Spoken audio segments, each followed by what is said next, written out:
बिस्मिल्लाहिर्रहमानिर्रहीम। हमारे एक साहब ने हमसे सवाल किया है कि ये बताइए हज़रत, बहुत से लोग सवाल करते हैं खरगोश की कुर्बानी क्यों नहीं हो सकती, जैसे उसके भी 4 पैर होते हैं, जैसे कि भैंस के और बकरे के, दुम्बे के 4 पैर हो गए, तो खरगोश भी हलाल जानवर है और अल्लाह के रसूल सल्लल्लाहु ताला अलैहि वसल्लम ने उसका गोश्त भी तनावुल फरमाया है। और उसको अरबी में की डिक्शनरी में देखेंगे, हदीस वगैरह में जो उसका ज़िक्र आया है तो अर्नब नाम से उसका ज़िक्र आया है, अरबी में उसको अर्नब कहा जाता है।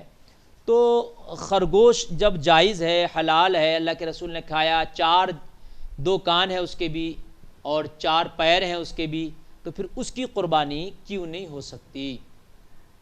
तो हज़रात, सबसे पहली बात तो ये है कि मालिक निसाब पर कुर्बानी वाजिब है।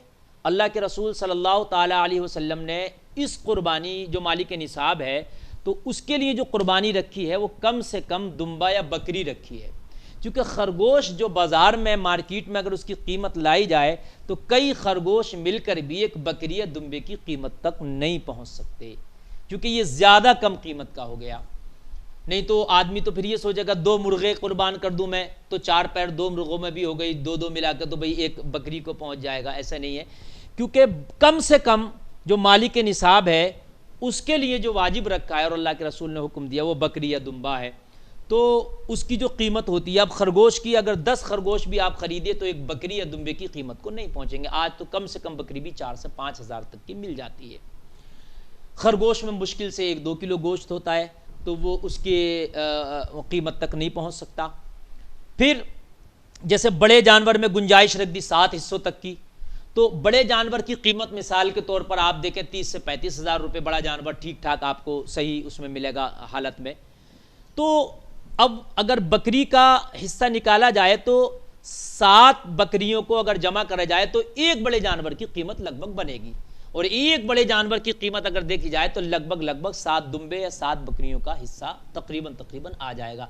लेकिन खरगोश का अगर उसमें किया जाए तो कोई तकाबुल ही नहीं है, कोई 7 क्या 50 खरगोश भी एक बड़े जानवर को नहीं पहुंच सकते, ना ही गोश्त के एतबार से। अच्छा, 7 बकरियों का गोश्त आप इकट्ठा कर लें तो इस एतबार से भी एक बड़े जानवर के मद्दे मुकाबिल हो जाएगा। जैसे मिसाल के तौर पर एक बकरी में, सही बकरी में 20 किलो या दुम्बे में गोश्त निकला, आमतौर से 20 किलो मान लीजिए, 15-20 किलो के आसपास ठीक ठाक में निकल आएगा।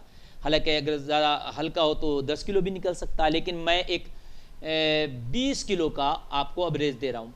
अगर 20 किलो निकला तो 1 क्विंटल 40 किलो गोश्त हो गया 7 बकरियों का।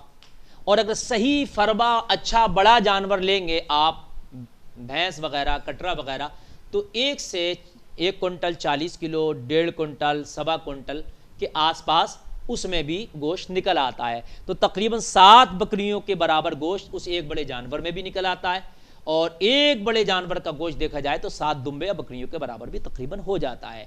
क्योंकि जानवर में कम बढ़ती, कोई 1 क्विंटल का जानवर भी होता है तो कोई बकरी 10 किलो की भी होती है, कोई 15 किलो का भी बकरा होता है।